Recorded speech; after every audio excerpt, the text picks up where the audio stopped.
What's up mga boss, at isang magandang araw naman po sa inyong lahat. At tara po, samahan niyo naman akong panoorin itong isa namang panibagong video ibahagi ko sa inyo. Dito mayroon akong ginagawang sangyong tibuli. At ang gagawin ko ay magpapalit ako ng AC compressor.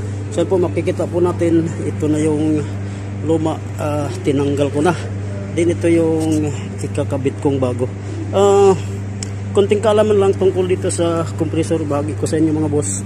Dito sa puwitan, ayan, makikita po natin, ayan, ito yun.